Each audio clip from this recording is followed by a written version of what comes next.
მოგესალმებით მეგობრებო, დაგიბრუნდით AI Pulse Georgias მე-20 ეპიზოდით. პატარა შესავალი მჭირდება თქვენთან რაღაცებზე უნდა გესაუბროთ და ამიტომ სანამ შესავალზე გადავარ, მინდა დღევანდელი ჩვენი სტუმარი გაგაცნოთ, ლუკა ლორდკიპანიძე, ჩვენი მეგობარი, ძალიან ინოვაციური და კარგი ქართული სტარტაპიდან Heptiki-დან ტექნოლოგიური დირექტორი, ძალიან ყვიანი და განათლებული AI-ის მიმართულებით და ძალიან გამოცდილი და ჩემი აზრით ძალიან კარგ რაღაცებს გაგვიზიარებს და საერთოდ სანამ პირველ სეზონს დავასრულებთ ასეთი გეგმა რომ რამდენიმე ქართული სტარტაპიდან მოვიწიოთ სტუმრები და გავესაუბროთ, იმიტომ რომ ყველაზე ხელშესახები მათ აქვთ AI-ისთან კავშირი და უკეთი საუბრებენ. მადლობა ლუკა, პირველ რიგში ძალიან დიდი რომ გვეწვიე, ძალიან კარგი ეპიზოდი გამოგვივა იმედია და მოკლედ სანამ გადავალთ ლუკასთან საუბარზე, ძალიან მოკლედ გეტყვით, ძალიან ბევრ რაღაცას ვართ მოდებული ერთდროულად ვაქტიურობთ ყველგან. გეხსენებათ YouTube-ზე ტუტორიალებს ვდებთ, ცალკე პლეილისტი გავაკეთეთ საერთოდ, ანუ უკვე ორი პლეილისტი გვაქვს, ერთი გვაქვს YouTube პოდკასტის და მეორე ვლოგ ტუტორიალების და ახალ წლამდე უნდა დავამატოთ კიდე ერთი პლეილისტი ჩვენს არხზე, რომელიც ეძღვნება კვანტურ მექანიკას და ნეირომეცნიერებას. ეგ საერთოდ არ ვიცი, იმდენად რთულ სივრცეში შევდივართ, რომ როგორ გადავრჩებით არ ვიცი, მაგრამ ყოველ შემთხვევაში ესე დაპირება გავეცი და უნდა შევასრულო. ეგ ერთი და მეორე სხვადასხვა პლატფორმაზეც მე მგონი შეამჩნევდით, ძალიან ვაქტიურობთ, Facebook-იც კი ძალიან გავააქტიურეთ უკვე, ჩემი პირადი გვერდიდან, LinkedIn-ი, TikTok-ი, Instagram-ი, მოკლედ ყველგან ვაქტიურობთ ძალიან და მე მგონი დაემჩნა კიდეც, იმიტომ რომ ჩვენი კომუნა იზრდება და იზრდება და იზრდება. არ დაგავიწყდეთ თუ მოგწონთ ჩვენი კონტენტი, გაინტერესებთ, გამოიწერეთ ჩვენი არხი, იმიტომ რომ აი პატარა დახმარება გვჭირდება ხოლმე თქვენგან ეგრო, გამოიწეროთ და დაგვიტოვოთ უკვე კავშირი. თუნდაც შენიშვნა იყოს. თუნდაც რაღაცა სურვილი იყოს. დაგვიტოვეთ უკვე კავშირი რომ გავიზარდეთ. დაუბრუნდეთ დღევანდელ ეპიზოდს. თემა ის არის, რომ ძალიან საინტერესო სტარტაპიდან არის ლუკა, ანუ მე დეტალურად გავეცანი და ძალიან მაინტერესებს ეს სტარტაპი. AI სტარტაპია. რა თქმა უნდა, ლუკამ ყველაზე მეტად იცის ტექნიკური თემები და ამის გარდა ლუკას აქვს ბევრი რაღაცა გვერდითა პროექტი AI-ისთან დაკავშირებული და ორგანიზაციებთან მუშაობის გამოცდილებაც და მე მგონი ძალიან გამოგვადგება ეს ცოდნა, გამოცდილება, ეს პრაქტიკა. და რა ვიცი, აი დავიწყოთ, მეც გაგიზიარებთ რაღაცა ჩემს გამოცდილებებს, იმიტომ რომ ძალიან ბევრს ვაგროვებ, მეც ყოველ კვირას. თქვენც ლუკა გითხარით თქვენ შესახებ და მე მგონი კარგი ეპიზოდი გამოგვივა. მე ბატონო, იმედია. პირველ რიგში მადლობა მოწვევისთვის და ძალიან გულშემატკივრობთ, როგორც წაგან გითხარით, რომ გარდა Heptiki-სა რაღაც ბიზნესთან კვეთები მაქვს იმ კუთხით, რომ ვეხმარები ავტომატიზაციაში და ასე ვთქვათ AI-ის სტრატეგიაში, რომ მომავალში რაებს შეიძლება გააკეთონ და ის რომ მე tech community-ის ნაწილი ვარ, ქართული tech community-დან ვარ, ცოტა როცა ამ ბიზნეს ხალხს ვესაუბრები, ნათლად ჩანს ხოლმე ეს გეფი ჩვენ შორის რაღაცა დაშორება ჩვენ შორის, რომ ანუ ჩვენ ტექნიკურად რაღაცები ვიცით, იმათ სურთ AI-ის ინტეგრაცია, მაგრამ საერთო ენაზე ვერ ვსაუბრობ და ეს არხი მაგ სიცარიელეს აავსებს და მომისმენი ადამიანებისგან რომ გისმენენ ზუსტად ამის გამო და მოკლედ წარმატებები შემატკივრობთ. ხო, რაც შეეხება Heptiki-ს. კი, რა არის Heptiki? გაინტერესებს პირველ რიგში. Heptiki არის ჯერ ისე ვიტყვი ცოტა ოფიციალურად და მე მარტივად გამომარტავ. Heptiki არის ანალიტიკური პლატფორმა, რომელიც აგროვებს ინფორმაციებს სხვადასხვა არხებიდან, სოციალური ქსელებიდან და ვებ პეიჯებიდან, აანალიზებს ამ ინფორმაციას და მომხმარებლებს აძლევს მათთვის და მათი ბიზნესისთვის საჭირო ინფორმაციას იმ კუთხით, რომ ხალხი მათ ბიზნესზე დადებითად საუბრობს, უარყოფითად საუბრობს და საერთოდ რა ხდება ინტერნეტში მათი კუთხით. ანუ მარტივად რო ვთქვათ და ისე CTO-s კუთხიდან ძალიან მარტივიანით რო ვთქვათ, თქვენ Heptiki-ზე როცა დარეგისტრირდებით, საშუალება გაქვთ keyword-ების სახით შეიყვანოთ. ეს იქნება თქვენი სახელი, თქვენი კონკურენტის სახელი, თქვენი პროდუქტი, თქვენი კომპანია, ნებისმიერი რამე ზოგადი კვლევა შეიძლება გააკეთოთ და Heptiki შეაგროვებს ამ ყველაფერზე ინფორმაციას Facebook-ზე, Instagram-ზე, Twitter-ზე და სხვადასხვა სოციალურ ქსელებში, ვებსაიტებზე, გაუკეთებს ამას sentiment analysis, ანუ გეტყვით პოზიტიურად საუბრობს ხალხი თქვენზე, ნეგატიურად თუ ნეიტრალურად და ასევე მოგცევთ insight-ებს, AI insight-ებს, რომელიც ძალიან რთული არის ესე ადამიან დაჯდეს, აი ამ ხელა ვებ ინფორმაცია წაიკითხოს და ის insight-ები გამოიტანოს, რასაც ეს ჩვენი პლატფორმა აკეთებს. იყო დრო, ჩემი დაკვირვებით, როცა სამყაროში მნიშვნელოვანი იყო ძალიან სინტაქსი. ანუ ფიზიკურად წერა ბევრი რაღაცის. მოვიდა 21 საუკუნეში დრო, როცა სინტაქსი ნელ-ნელა ჩაანაცვლა გაციფრულებამ და data-driven analysis-მა. მონაცემებზე დაფუძნებამ, რიცხვებზე დაფუძნებამ, რომელიც კარგია, მაგრამ გამოდიოდა მაინც მშრალი. წლების განმავლობაში ჩვენ მივიღეთ 10 წლეულების განმავლობაში სიტუაცია, როცა განვითარდა ციფრული მარკეტინგი და ბევრი სხვა ისეთი მიმართულება, რომელიც მთლიანად იყო რიცხვებზე და ციფრებზე დაფუძნებული. მოვიდა დრო ხელოვნური ინტელექტის და ეს სტარტაპიც ამიტომ მომწონს ძალიან, როდესაც სინტაქსიდან და ამ data driven მონაცემთა ზედაპირული წარმოდგენიდან გადავედით სემანტიკას. კი ბატონო. ანუ ანალიზზე ჩვენ უკვე გვაინტერესებს რაღაცა უფრო მეტი სიღრმე და უფრო მეტი ანალიზი. ჩვენ გვაინტერესებს ჩაყოლა, არ გვაინტერესებს მარტო ის, რომ რაღაცა რეკლამა რა შედეგებს დებს, ან რაღაცა სხვა მარტო მშრალი. ეგეც საინტერესოა, გან არ არის საინტერესო. უბრალოდ ამას სჭირდება აუცილებლად მიყოლა და აი ეს სტარტაპი მე რამდენადაც შევისწავლე და ლუკაც როგორც გვეუბნება ეხა, სწორედ ამას უზრუნველყოფს, რომ აი ამ სიღრმეებში ჩავიდეს, ინსაიტები ამოიღოს და ის სურათი დაგვანახოს, რაც შეიძლება სხვა შემთხვევაში კომპანიას გაუჭირდეს ამის დანახვა. კი ბატონო, ზუსტად აი რამდენიმე წლის წინ LLM-ების სანამ შეიქმნებოდა საერთოდ, მართლა მშრალი ინფორმაციის ამოღება შეგეძლო ამ სოციალურ მედიიდან, რა შეგეძლო, რომ დაგეთვალა მაქსიმუმ რამდენი ხალხი საუბრობს შენზე და აი ძალიან მშრალი ინფორმაციები და LLM-ების საშუალებით უკვე ძალიან გაფართოვდა ხედვა, რა შეიძლება ამოიღო ვებიდან შენზე.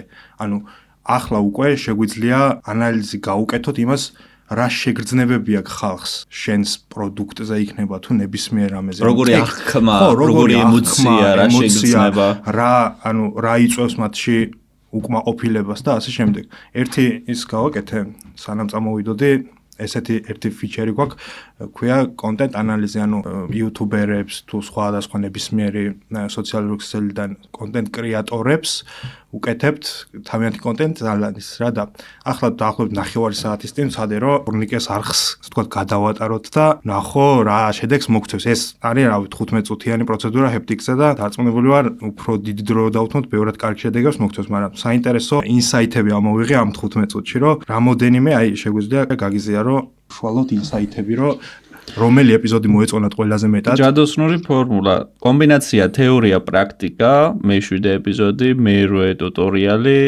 ეპიზოდის ყველმა საუკეთესო შედეგი აჩვენა. მაყურებელმა განსაკუთრებით დააფასა კონცეპტუალურ განხილვას მოყოლილი პრაქტიკული ნაბიჯ-ნაბიჯ ინსტრუქცია. ნუ რომც არ გავაგზელო უკვე ეს სერიოზული ინსაიტია, ნუ ისედაც ხდებოდი რომ ასე იყო, მაგრამ ნუ ძალიან ისეთი მნიშვნელოვანია.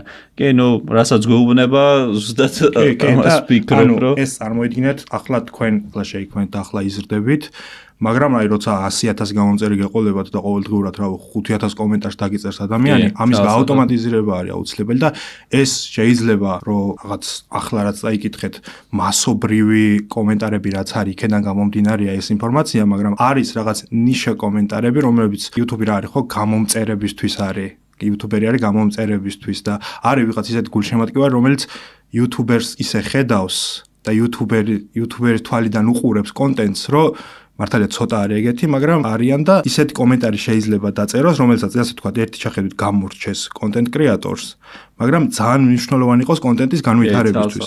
და ამიტომ ეს LLM-ების ასეთი განვითარება და ეს ეპოქა გვაძლევს უკვე მაგის საშუალებას, რომ ესეთი ხალხის ამ ფიდბექი მივიღოთ და ეს ფიდბექი იქნება უშუალოდ content creation-ის ნაწილი. და ამიტომ წეგან როგორც თქვა, რომ გამოიწერეთ და ფიდბექი კომენტარების სახით, ეს ძალიან მნიშვნელოვანია, არა იმიტომ, რომ რაღაც engagement-ი გაიზარდოს, არამედ კონტენტი განვითარდეს ავტომატურად. მეგობრებო, საინტერესო თემას ეხება საქმე. ჩემს პირად დამოკიდებულებას გეტყვით რა. LLM-ები ასე აქტიურად არც იყო განხილული, როცა რაღაცა ნორმალური, ასე ვთქვათ, ციფრული სივრცეებიც კი არ არსებობდა, რომ სადაც შეიძლება აღრიცხვა გვეკეთებინა და სხვადასხვა ტიპის კომპანიაში, ორგანიზაციაში თუ საქმეში, სადაც ყოფილა ჩართული, ჩემი ხელით ვაკეთებდი ხოლმე, როგორ მახსოვს, ან Excel-ში, ან Google Sheet-ში, ასე ვთქვათ, ამ წერას სათითაო კომენტარის, მერე ანალიზ, აი ძალიან ბევრი დრო და ენერგია მაქვს მაგაზე დახარჯული სხვადასხვა საქმეში, აი მართლა ბევრი მაქვს ნაწვალები რა. ანუ რაოდენობრივ განაწილებასაც ვაკეთებდი, მერე ინსაიტებს ხელით დაწერას ვაკეთებდი ხო ხდები, ანუ შეიძლება აი ასობით თან რაღაცა ისეთი გატაცება მქონდა და ბავშვობიდანვე სულ ხან რის გვერდი მქონდა, შენც ხო ყვებოდი ზეღარ რაღაცას, მეც ხან რის გვერდი მქონდა, აი ახალი შემოსული რო იყო Facebook-ი, მაშინ ძალიან ისეთ გატაცებული ვიყავი და ხან რის გვერდი მქონდა, ხან რის გვერდი და რაღაცა ყოველთვის დაინტერესებული ვიყავი მაგ თემით, რა რომ ჩემი რაღაცა მქონოდა და ყოველთვის ვავითარებდი მაგას და ბიზნესისთვის ერთ-ერთი მნიშვნელოვანი გადამწყვეტი ფაქტორი მგონია, რაშიც ყველა დამეთანხმებით ბრენდის დაჭერა და ბრენდის დაჭერის და განვითარების ერთ-ერთი ყველაზე მნიშვნელოვანი პუნქტი მგონია, რასაც ეს სტარტაპი წყვეტს. ცალსახ. კი ბატონო, ხო, ანუ არ უნდა ვისაუბრო იმაზე, რომ ფიდბექი და ესეთი რაღაცები რა მნიშვნელოვანია ბიზნესისთვის და ნებისმიერ რამისთვის, რასაც აკეთებ, მაგრამ არა მარტო მაგ ფიდბექი და ეგეთი რაღაცები, ზოგადად ჩვენი სტარტაპის საშუალებით შეგიძლია ზოგადად დააკვირდე ნებისმიერ ზოგად თემებზე რა სენტიმენტი არის რაღაც კონკრეტული მიმართულებით და ანუ ასე შემდეგ. აი მაგალითად მარტო იმის საშუალებას არ გაძლევს რომ შემოხვიდე და კივორდები შეიყვანო და მაგაზე დეშბორდებზე ანალიტიკების უყურო და ინსაიტები ნახო, არამედ გაძლევს API-ის საშუალებით მონაცემებს, რომელზეც მე უკვე შენ შეგიძლია შენი საკუთარი ინტერპრეტაციით დააშენო სტარტაპი. და არის მაგის მაგალითებიც ქართული სტარტაპები არიან ჩვენი პარტნიორები, რომლებიც სოციალური მედიების და ვებსაიტებისგან ამოღებული ინსაიტებს თავიანთ სტარტაპებში, რომლებიც შეიძლება ერთ შეხედვით საერთოდ სხვა დომეინში არიან, უკეთებენ ამის ინტეგრაციას და იყენებენ რაღაცებში, ამიტომ ნებისმიერ, ასე ვთქვათ, მიმართულების ადამიანი შეიძლება გამოადგეს მსგავსი მიდგომა და. კიდევ ერთხელ განვმარტავ ამას რა, რომ მაინც არ დარჩეს ან გაუგებარი ან რამე შესანიშნავად განმარტავ ლუკა, მაგრამ კიდევ ერთხელ დავამატებ რა. ეს არის სტარტაპი, კომპანია, რომელიც ხელოვნური ინტელექტის დახმარებით უზრუნველყოფს იმას, რომ ან ბრენდის შესახებ, ან პერსონის შესახებ, ან მოვლენის შესახებ, სხვადასხვა წყაროში რა დაიწერა, იქ მოაგროვოს ინფორმაცია, გააკეთოს ავტომატური სკრაპინგი, ასე ვთქვათ, და წამოიღოს ეს ინფორმაცია თუ რა შეფასება, ანუ ანალიზი და ასახვა, თუ რა ტიპის შეფასებები იწერება სხვადასხვა კატეგორიის მიხედვით, სხვადასხვა კატეგორიის მიხედვით და მეორე მხრივ ინსაიტები აქედან გამომდინარე რა ინსაიტები არის დაგენერირებული. კი ბატონო.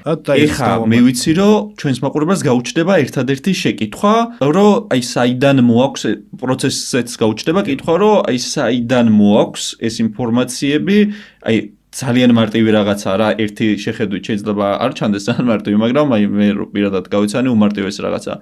აი ლუკა შენ გაგვიმარტე, საიდან მოდის ეს და როგორ ხდება ეს პროცესი? სხვადასხვა წეგან ვახსენე API-ები და აი ეს ინსაიტი რაც ახლა თქვენი კონტენტის ანალიზით გავაკეთეთ, ერთ-ერთ კომენტარს ეწერა, რომ რაღაც ეს API-ები და ეგეთ რაღაცებს რო ახსენებ და არ ვიცითო რა არისო და ეგეთები რაღაცები განმარტეთო, აი ამ რეპორტში წერია ეგ ამბავი. ხო, მოკლედ ინფორმაციას როგორ ვაგროვებთ და ეს API-ც რა არის, ბარემ რო ვთქვა, ანუ ყველა სოციალურ ქსელს უმეტეს ყოველ შემთხვევაში ისეთებს, რომლიდან ჩვენ ინფორმაციებს ვაგროვებთ, სოციალურ ქსელებს და სხვადასხვა ინფორმაციულ არხებს აქვთ საშუალება, რომ შენ იქიდან ინფორმაციები წამოიღო, ასე ვთქვათ, პროგრამული საშუალებებით რა.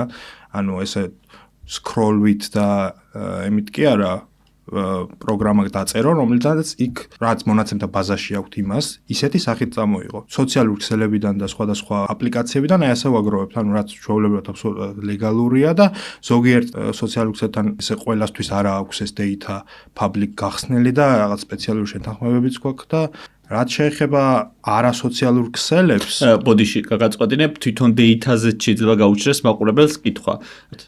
ხო, data არის თქვენ რო პოსტს დადებთ, ხო, ანუ პოსტს აქვს რაღაცა ტექსტი, რეაქციები, კომენტარები, ეს ყველაფერი. კომენტარების ნაწილი ამ წუთში გაქვთ თუ არა? კომენტარების ნაწილიც გვაქვს, უბრალოდ ჩვენ ვერ ვეძებთ კომენტარებს. ანუ ჩვენ ვეძებთ პოსტი, ანუ თქვენ რო AI Pulse Georgia ჩაწეროთ, პოსტებს ამოგიგდებს AI Pulse Georgia-ზე, მაგრამ ვიღაცას თუ სხვა პოსტი უდევს და კომენტარში უწერია იმას AI Pulse Georgia, მე არასწორად გავიგე, მე მეგონა რომ თქვენ კომენტარებს ვერ აანალიზებთ. არა, კომენტარებსაც ვაანალიზებთ კი.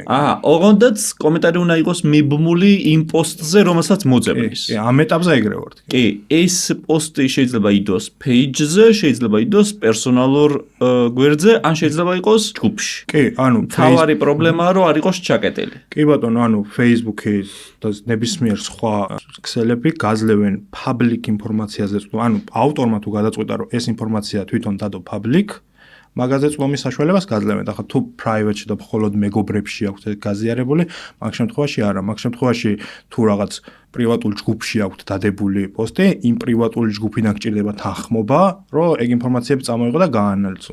მესმის. და ამის გარდა ეს სტარტაპი უზრუნველყოფს, რომ შეგვიძლია მივცეთ ჩვენს მესენჯერზეც ცდომა და იქიდანაც წამოიღოს ინფორმაცია. აი როგორც წაღან თქვი, რომ აი პრივატულ ჯგუფებს უნდა შეუთანხმდეთ, ისევე გვაქვს რამდენიმე შემთხვევა სხვადასხვა ბიზნესთან, რომლებიც თავიანთ შიდა სოფტვერებში გვაძლევენ დატას, ანუ შიდა ჩათებიდან იქნება თუ რაღაც სხვადასხვა აპლიკაციებიდან და ჩვენთვის მაგას არ აქვს გადამწყვეტი მნიშვნელობა, იქიდან მოგვაქვს დატა და ეს თავარი ენჯინი რაც არის, რაც ამ დატას მე ანალიზს უკეთებს და ვიზუალიზაციას და ინსაიტებს გაძლევს, მე უკვე ჩვენ მხარეს ხდება. ორი შეკითხვა მაქვს. პირველი ფორმულირება, რაც გვინდა რომ გავიგოთ. აი მაგალითად, მარტო ის არის ფორმულირება, რას ფიქრობენ ჩვენზე, თუ კიდევ უფრო მეტი კონკრეტიკაც შეგვიძლია. მაგალითად, რას ფიქრობენ, ვარ რაღაცა დიდი კომპანია და რას ფიქრობენ ჩემს ერთ სერვისზე, ან ბრენდზე. ეს არის ერთი შეკითხვა და ბარე მეორესაც მივაყოლებ. მეორე შეკითხვა, კატეგორიები თუ შეგვიძლია გავაფართოოთ და არ იყოს მარტო ნეიტრალური დადებით და უარყოფითი და რაღაცა სხვა კატეგორიებით შემოვიტანოთ. პირველი კითხვას რაც შეეხება, ანუ შეზღუდულებს საერთოდ არაფერში არ ვართ და მარტივ მაგალითს გეტყვით, რომ მიხვდეთ, რომ რატო არა ვართ შეზღუდულები, რო არ ვართ. ანუ რაც გითხარით, keyword-ებზე ვართ დამოკიდებული და იმიტომ ახლა გავიაზრე. დიახ, keyword-ებზე ვართ დამოკიდებული და მე და ჩემი ძმა მოკლედ side project-ს ვაკეთებთ ერთ-ერთს, რომელიც ანუ სულ რაღაც პროექტებს ვაკეთებდი. რაც პროგრამირება დავიწყე, წელიწადში ალბათ 20-25 პროექტი რაღაც ეს სათამაშო იქნება სასწავლო თუ რაღაც მცირე კომერციული მიზნით, მაგრამ ძალიან მიჭირდა რაღაცების გაყიდვა. ანუ ვერ ვყიდიდი subscription-ს არავინ იღებდა, ალბათ, რავი, 5 subscription ისიც ნათესავებისგან მქონდა სულ ჩემ პროდუქტებზე და დავფიქრდი, ანუ ისეთ რაღაცებს ვაკეთებდი, რაც მე როგორც ინჟინერს მომწონდა. მაგრამ ხალხს არ ჭირდებოდა. მე და ჩემო ძმამ გადავწყვიტეთ, რომ გავაკეთოთ ესეთი თული, რომ გავიგოთ ხალხს რა ჭირდება და იმის მიხედვით გავაკეთოთ მერე პროდუქტები. ეს ყველაფერი გავაკეთეთ Heptic-ზე დაფუძნებით. ანუ Heptic-იდან ჩვენ ვაგროვებთ Reddit-იდან ინფორმაციას, Heptic-იდან ვიღებთ Reddit-ის ინფორმაციას, სხვადასხვა subreddit-ებში ხალხს რა პრობლემები აქვს. მაგარი. რა უჭირს, რა ჭირდება. მაგალითად მე რო რაღაც სტარტაპს ვაკეთებ, ჩემი კონკურენტი რას აკეთებს, რა ნაკლები აქვს ჩემ კონკურენტს და ამის ანალიზის საშუალებით ჩვენს ამ პლატფორმაზე ვაძლევთ საშუალებას, რომ გაიგოს ხალხს რა უჭირს და ან ამით რის თქმა მინდა, რომ არ შემოვიფარგლებით არაფერში. ჩვენ ვაკეთებთ როგორც keyword-ებით search-ს, ასევე შეგვიძლია დავაჯდეთ რაღაც კონკრეტულ ჯგუფს, ან სადაც თავმოყრილია ეს ინფორმაცია და ის გავანალიზოთ. ეხა რასაც საუბრობს ლუკა, ეხა დარწმუნებული ვარ, ყველა იფიქრებთ, რომ ეს ხო ვიცით ისედაც, რომ ეს მნიშვნელოვანია და ის. აი, დამერწმუნეთ მეგობრებო, გულწრფელად ვამბობ. მე მკითხეთ ყოველდღე ერთ-ორ ორგანიზაციასთან მაქვს შეხება და ერთ-ორ პროექტის განხილვა მიწევს სხვადასხვა ხალხთან. 80-90% ვისთანაც მაქვს შეხება, პატივისცემა ყველას, ეხლა ვერ დავასახელებ და ცუც არ ვიტყვი, მაგრამ 80-90%-ს პირველი ჩავარდნა რაშიც აქვს, აი დედას გეპიცებით თუ გატყუებდეთ. პირველი ჩავარდნა რაშიც აქვს, ეს არის research-ის ეტაპი. გულწრფელად ვიძახი, აი გიზიარებთ ჩემი საიტს რა, აი ზოგჯერ მივდივარ რაღაცა ან კომპანიაში ან ხალხთან, რომ წესით და რიგით ჩემზე მეტი უნდა იცოდნენ მაგათ ბაზარზე რა ხდება და არის ხოლმე მომენტი, რომ მე სანამ შეხვედრაზე მივალ 2 საათის research რო გავაკეთებ, მე უფრო მეტი ვიცი რა ხდება მაგათ ბაზარზე ვიდრე თვითონ. კი, ნამდვილად აქ იგულისხმება ყველაფერი, ოღონდ აი მართლა არ ვაჭარბებ და არც ცუდად ვიძახი, ხა საპატივცემულო ხალხია და ყველაფერი განეცუდად ვიძახი, ყველა აბსოლუტურად კარგ ხალხთან მაქვს ყოველთვის შეხება, მაგრამ აი რატომღაც ეს ფაქტი არის, რომ რაღაცა ალბათ იცი რა მომენტიც არის, როცა დიდი ხანი აკეთებ ერთ საქმეს. მერე რაღაცა პულსზე ხელის დება სულ მერე გიჭირს. ან ზოგჯერ გავიწყდება, ან უკვე როცა კარგად მიდის, მართლა ყველას კარგად წაუყონა საქმე, როცა კარგად მიდის საქმე, აღარათვლი საჭიროდ დიდება და ეგ მომენტიც არის. მუშაობს და არ გიღირს გარისკვა, თითქოს არ გიღირს გარისკვა, მაგრამ კომპანიებიც აუცილებელია, რომ მუდმივად მართლა პულსზე ედოთ ხელი, ანუ ისინი ხშირად თავის საქმეებს კი აკეთებენ და არ უნდათ ხოლმე ახალ რაღაცების დაწყება, იმიტომ რომ ჯერ ერთი რისკია და მეორე რომ აკეთებენ თავის საქმეს და რაღაცო გარისკონ და ეს უკვე მომგებიანია, მაგრამ და მესამე გაღიზიანებასაც იწვევს. გამიჯერ ხო, რაღაცა მომენტებში რომ აღარ გინდა რომ გაიხედო იქ რომ კიდე ვიღაცა ახალი გამოვიდა რაღაცა საკეთებს ან ვიღაცამ რაღაცა დაწერა და ყურადღების მიღმა ტოვებ მაგას და ეგ არ შეიძლება. ეგ ბიზნესში ბიზნესშიც და ნებისმიერ რაღაცაშიც ძალიან დიდი შეცდომაა და ზუსტად მაგ ნაწილში ვეხმარებით რომ ინტერნეტის პულსზე ედოთ ხელი, გაიგონ ზოგადად რა ხდება, რას ითხოვენ, კონკრეტულად თავიანთ პროდუქტებზე რას და როგორ ლაპარაკობენ. ლუკა, მე ვიცი რომ რაღაცა ახალ ფიჩერებსაც ამატებთ და ესეც რო განვმარტოთ, აი საითმიდის გზა, როგორ ავითარებთ პროდუქტს. კი ბატონო, როგორც უკვე გითხარით, ჩვენ ინფორმაციებს ვაგროვებთ, ვაანალიზებთ და ასე ვთქვათ, აგრეგირებული ინფორმაციები გვაქვს ჩვენ პლატფორმაზე. მაგრამ ახლა უფრო გვინდა რომ ეს უფრო ინტერაქციული გავხადოთ რა, რაღაცებზე შემოხვალთ და გაიგებთ ხალხი როგორ და რა საუბრობს და ესეც ზოგად რაღაცებს მიმოხილ პოზიტიური ან ნეგატიური თუ ეს შემდეგ, მაგრამ ჩვენ ახლა ვამატებთ AI-ს, რომელიც საშუალებას მოგცევთ, რომ აი ამ ინფორმაციებს ელაპარაკოთ. ჩვენ პლატფორმაზე რა ინფორმაციებიც გვაქვს განთავსებული, მაგეებს ელაპარაკოთ. და აი, მაგალითად, რომ ინსაიტი რომ მოგივათ ჰეპტიკი და რომ თქვენს პროდუქტზე 4 შაბათს რატომღაც ხალხი ნეგატიურად საუბრობს, ხო? ჩაეძიოთ და კითხოთ, რატო საუბრობს ნეგატიურად, ხო იმას თავისი მიზეზები და ეს აქვს, რატომ გამოიტანა ეგ და სხვა. კი, ეგ უკვე სერიოზული. უკვე ინტერაქციული, გვინდა რომ გავხადოთ პლატფორმა უკვე ინტერაქციული, რომ უფრო მეტი ინფორმაცია მოიღოს მოხმარებელმა ჰეპტიკიდან და ხო, ეგ ყველაზე საინტერესო იქნება უკვე მაგისი განვრცობა, მაგაზე ჩაყოლა, ალბათ ყველაზე საინტერესო ეგ იქნება სწორედ. ლუკა, მაინტერესებს ახლა ჰეპტიკსაც რო გავცდეთ, შენი დამოკიდებულება საერთოდ ამ სიგიჟის მიმართ რაც ხდება ჩვენ გარშემო, ახლა ხო, პირველ რიგში ეგ მითხარი და მე შენს პროექტებზეც მომიყევი. კი ბატონო.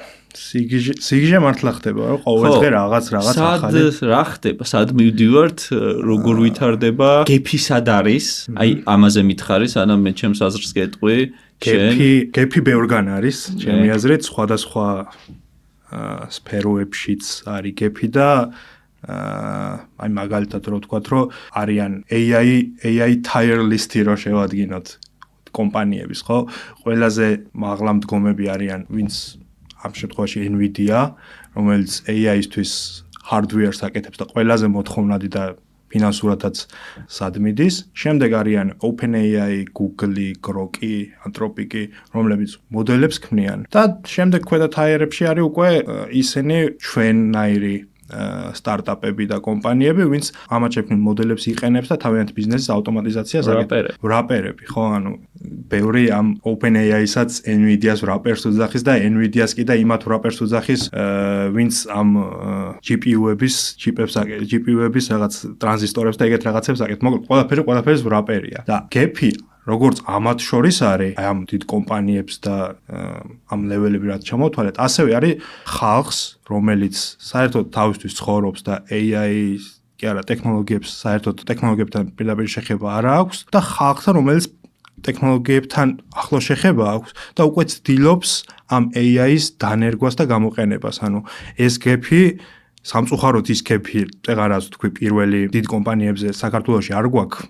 იმიტომ რომ პირველი ორი კლასის კომპანია ჩვენთან სამწუხაროდ არ არის, მაგრამ ჩვენ ქვეყანაში ძალიან საგრძნობლად არის ძალიან დიდი გეფი ჩვეულებრივ ხალხს და ჩვეულებრივ ხალხში გულისხმობ ბიზნეს ხალხს, რომელსაც ასე ვთქვათ AI მიდგომები არ ესმით, AI როგორ მუშაობს არ ესმით და წეღარავს თქვი რომ მართლა გულშემატკივრობ თამაში რომ ეს გეფი შეავს. ხო, ერთი დიდი გეფია იცი რა მე თუ სწორად გავიგე შენ გულისხმობ გეფს რომ ვიღაცები საერთოდ არ იყენებენ და ვიღაცები იყენებენ და მე კიდევ ხედავ გეფს რომ ვინც იყენებს იმათ შორისაც მცირე ნაწილი ვინ მართლა სერიოზულად იყენებს და უდიდესი ნაწილი ვინც სათამაშოდ იყენებს ასე დავარქვათ ან საჭურაოდ იყენებს.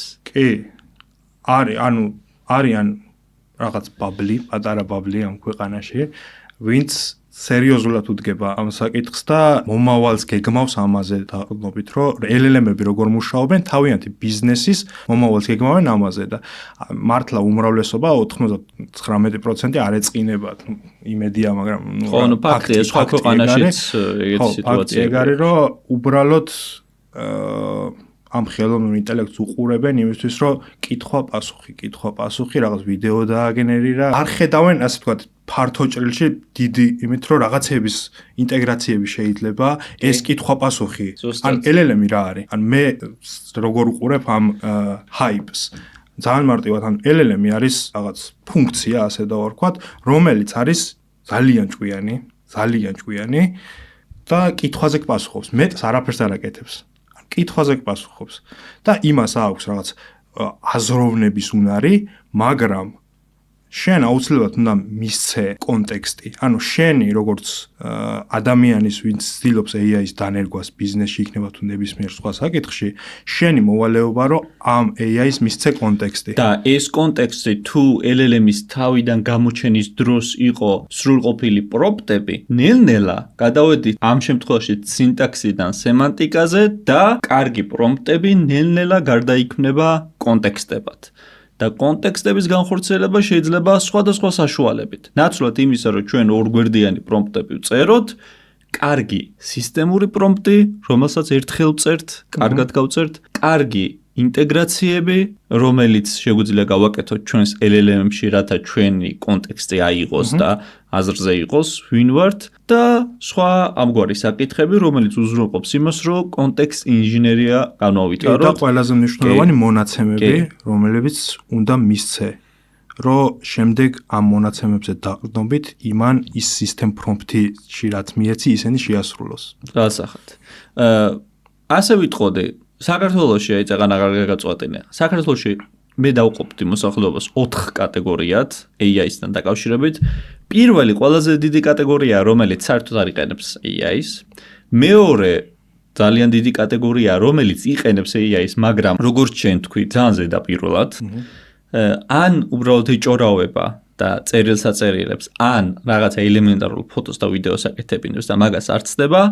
მესამე კატეგორია ზომით, რომელიც გამოიყოფ ეს არის წმინდად tech კატეგორია, რომელიც ორ use case-შია გამოკეტილი, ერთი use case-ია კოდის წერა და იცის კარგად ეს, როგორ დააწერინოს ეს დიდი ტექნიკური სირთულე არ არის და მეორე ეს კომუნა დაინტერესებულია LLM-ი როგორ მუშაობს მანქანური სწავლების ფუნდამენტების დონეზე და ეს ოკეია სტარტაპებისთვის, ბევრი რაღაცისთვის არის ოკეი, მაგრამ ეს ქვეყნისთვის როგორც ასეთი ეს უფრო პერსონალური განვითარებისთვის რომ ისწავლოს განათლებისთვის თვითონ რომ მიიღოს როგორ მუშაობს LLM-ი და ყველაზე ცოტა რომელიც სინამდვილეში ყველაზე მეტად გვჭირდება და ნეტა ყველაზე მეტი იყოს, არის ის კატეგორია, რომელიც ჯანსაღად, ძირეულად იყენებს ხელოვნურ ინტელექტს, იცის ბევრი რაღაცა და ახდენს თავისი ცოდნისა და გამოცდილების პრაქტიკაში ინტეგრაციას. თუ იურისტია იყენებს და თავისი საქმეები ორჯერ დააჩქარა და ორჯერ გააუმჯობესა, თუ ფინანსისტია ისიც იყენებს და რაღაცები, ყველაფერში თუ არა რაღაცებში სერიოზული გაუმჯობესება აქვს, თუ მარკეტინგის მენეჯერია საფუძვლიანად იყენებს და საფუძვლიანი გაუმჯობესება აქვს რაღაცებში რა. აი ეს კატეგორია ჩემი პირადი მოსაზრებით არის ყველაზე მნიშვნელოვანი კატეგორია და ნეტა ყველა ასე იყოს. ამ კატეგორიის ზრდის გარეშე კაცობრიობას ხელოვნური ინტელექტი დარჩება შემოდებული თაროზე, კარადის თავზე, ისე როგორც სხვა ბევრი ციფრული პროდუქტი დარჩენია, რომელიც აქამდე შექმნილა, მაგრამ არაცდენია 5-10% გამოყენებადობა მისი, იმიტომ რომ რაღაცა ვერ შეეგუა. და ცოტა გასაკვირია, იმიტომ რომ ხელოვნური ინტელექტი, როგორც ასეთი, როგორც პროგრამა, როგორც ინტერფეისი, ჩემი აზრით, არის ერთ-ერთი ყველაზე მარტივი ციფრული პროდუქტი, რაც კი უდესმე შექმნილა. მარტივი არა ფუნდამენტებში, რა თქმა უნდა, ფუნდამენტებში ყველაზე უფრო რთულია. მე ვგულისხმობ, არავინ შემომედაოს ამაზე, მე ვგულისხმობ საურთიერთობად. გამოსაყენებლად არის გამოსაყენებლად. რო თქვით ინტეგრაციები, ისინიც კი ისე მარტივდება, რომ რაღაცა ავტორიზაციებამდე დადის. ChatGPT-ში არ მუშაობს კარგად კონექტორები, მაგრამ გავა 6 თვე და ბევრად უფრო დახვეწილი იქნება. MCP სერვერის შექმნა უკვე ისე მარტივად შესაძლებელი, რომ არ გჭირდება რაღაცა ღრმა ტექნიკური ცოდნა. აი, უამრავი რაღაცის გაკეთება ისე მარტივად არის შესაძლებელი, რომ ეს არ არის საჭირო. რატომღაც ამისი პრაქტიკული თარგმნა ჯერჯერობით არ ხდება და ჩემი აზრით არ ხდება იმიტომ, რომ არ არის დაგროვილი use case-ები კარგად და არ არიან დაგროვილი ადამიანები, რომლებიც ამაზე ისაუბრებენ. რაც არ უნდა ღრმად და ფუნდამენტურად იცოდეს, როგორ მუშაობს პროგრამულმა ინჟინერმა მანქანური სწავლება და როგორ უნდა შექმნა LLM-ი, მან არ იცის კარგად იურისტმა როგორ გამოიყენოს ხელოვნური ინტელექტი საფუძვლიანად და როგორ აქციოს LLM-ი და საერთოდ ხელოვნური ინტელექტი მისი პრაქტიკული საქმიანობის გარდამტეხ მომენტად. ვერ ხდება, ან თუ ხდება, მცირედით ხდება მარტო. მარტივად არ უყურებენ. ჩემი აზრით ძალიან რთულად უყურებენ ადამიანები. და ის რაც თქვი, რომ ყველაზე მარტივი ინტერფეისი აქვს გამოსაყენებლად. ჩათვალე, რომ კითხვაზე პასუხობს. მეტი არაფერი არ უნდა ჩათვალოს ადამიანმა. ნებისმიერ კითხვაზე თან პასუხობს. ამით მერე შენ ნებისმიერ საქმეში შეგიძლია მარტო ამ დაშვებით, რომ იმან იცის, მე რო რაღაცას ვეტყვი, ის დამებრუნებს პასუხს.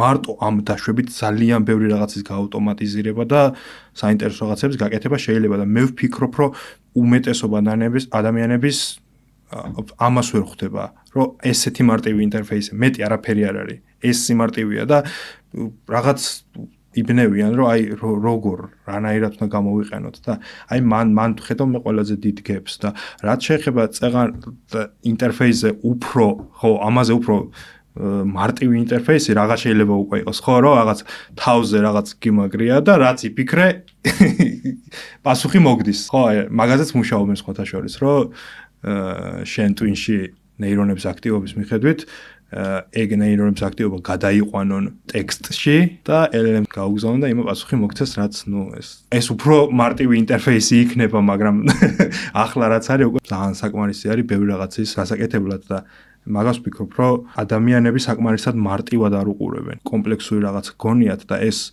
ჩემნაირი ტიპების დამსახურებაც არის, მათ შორის ვინც აი ეს მესამე კატეგორია რო თქვი, მე ძალიან დიდი ხანი ვიყავი ეგ მესამე კატეგორია, რომ სანამ ბოლომდე არ გავიგებდი LLM-ები როგორ მუშაობდნენ, არ მინდოდა რაღაცების ლაპარაკი. დიდი ამდენი 2-3 ხო, იცი რა, რომ კომპანიაში რომ მიდიხარ და სხვადასხვა დეპარტამენტს ეცნობი, იმათთვის არ არის ფუნდამენტური საკითხი, იცოდნენ როგორ მუშაობს მანქანური სწავლება. კი, ზოგადად კარგია, ყველანაირი დამატებითი ცოდნა ძალიან კარგია, მაგას კი არ ვიძახე, უბრალოდ პრიორიტეტი იმ მომენტში სულ სხვა რაღაცაა. და შესაბამისად გვჭირდება ადამიანები, რომლებიც ამაზე ისაუბრებენ და use case-ები დაგროვდება. კი. ბევრი. კი, ეგ use case-ები ძალიან ნათლად აჩვენებს მე როგორ მუშაობს და use case-ები თან use case-ები და თან ამ use case-ების ახსნა, დეტალური ახსნა, რომ გამარტივდეს ადამიანებისთვის.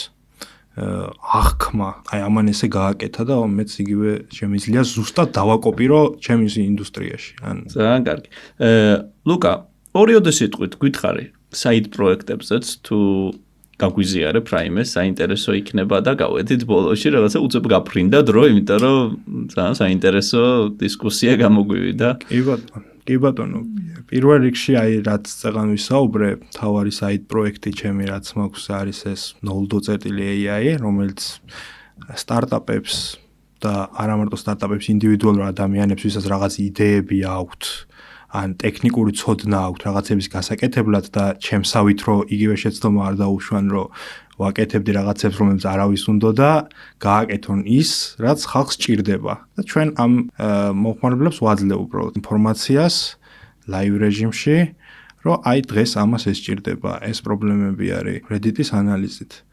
ხო, შემდეგი პროექტი, რასაც ვაკეთებთ, არის სამშენებლო სფეროში ვცდილობთ AI-ის დანერგვას, რაც არის ალბათ ერთ-ერთი ყველაზე კონსერვატორი სფერო ამ ტექნოლოგიების მიმართ ზოგადად, იმიტომ რომ ძალიან ბევრი ადამიანური ფაქტორია და ტენდენციებსო დავაკვირდეთ, სად ხდება AI-ის დანერგვა ყველაზე მარტივად, ხო, სადაც ყველაზე ნაკლები ადამიანური ფაქტორია. ძალიან მარტივია იმის გაავტომატიზება და სამშენებლო სფეროში ახლაც და ყოველთვის ეგრე იყო ძალიან დიდი ადამიანური ფაქტორი და იმდენი გამოწვევა არის, რომ ძალიან საინტერესოა მოკლედ სამშენებლო რაღაცების გაავტომატიზირებაზე მუშაობა.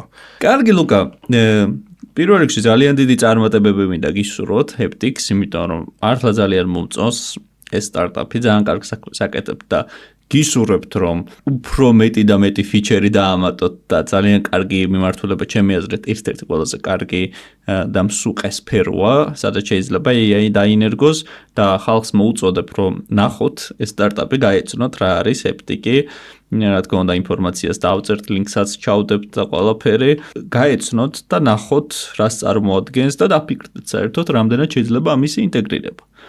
მეორე რიგში მადლობა ძალიან დიდი, მე მგონი მართლა ესეთი ძალიან საინტერესო დისკუსია გამოგვივიდა და წაიღებს ჩვენი მაყურებელი რაღაცა სამ ეპიზოდიდან და კარგი იქნება თუ დაგვააპდეითებთ რა სიახლეები გექნებათ და კიდე გვექნება საუბრის საშუალება. კი, აუცილებლად მადლობა.